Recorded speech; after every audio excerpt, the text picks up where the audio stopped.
কানাডার শীত নিয়ে দুটো কথা বলতে চাই। এক নাম্বার হচ্ছে যারা প্রথম শীত কাটাচ্ছেন এবার খুব সিরিয়াসলি নেবেন। এইখানে যখন -10, -15, -20 হবে, প্রেডি প্রভিন্সে থাকলে কয়েকদিন -30, 35, 40তেও চলে যেতে পারে। এগুলোকে সিরিয়াসলি নিতে হবে।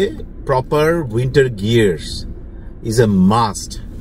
মানে এর কোনো ব্যতয় করলে আপনার নিজের জীবন সংশয়ের মধ্যে পড়তে পারে। আল্লাহ মাফ করুন, আমি ভয় দেখানোর জন্য বলছি না, কিন্তু বাস্তবতা বলছি।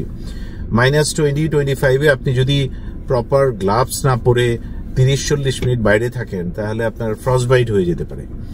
আল্লাহ দয়া করে না করুন, নিশ্চয়ই সেটা করবেন না। সেই জন্যই নতুন যারা এসছেন কানাডার উইন্টারকে খুব সিরিয়াসলি নেবেন। এইটা টোটালি ডুয়েবল। কানাডাতে 4 কোটির উপরে মানুষ আছে, শীতে জমে কেউ মারা যাচ্ছে না, লক্ষ্য করে দেখেন। কেউ যদি স্বেচ্ছা মৃত্যু না নেয়, এগেইন আল্লাহ মাফ করুন।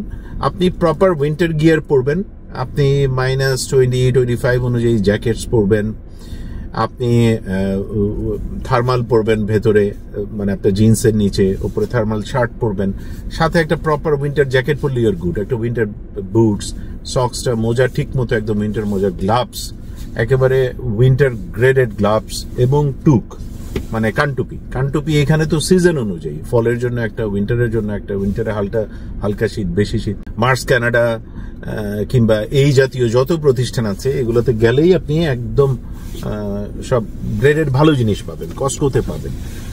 সুতরাং কানাডার উইন্টার মানে সেটাকে হেলাফেলা করা যাবে না।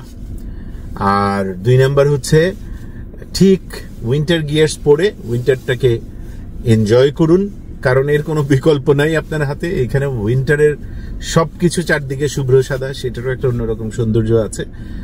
আর যেটা ভাবছেন সেটা না, -10, 15, 20-তে মানুষ কিভাবে হাঁটে, এটা আমরা কানাডার বাইরে বাংলাদেশে যখন থাকি তখন ভাবি, কিন্তু আপনি ইনশাল্লাহ আরামসেই সব কাজ করতে পারবেন, হাঁটাহাঁটি করতে পারবেন। আল্লাহ প্রত্যেকটি মানুষের মধ্যে তার পরিবেশ অনুযায়ী অভিযোজন ক্ষমতা দিয়ে পাঠিয়েছেন, আলহামদুলিল্লাহ। সুতরাং আপনিও পারবেন, সবাই পারছে, আপনিও পারবেন। সবার জন্য শুভকামনা যারা এই বছর কানাডাতে প্রথম উইন্টার কাটাচ্ছেন।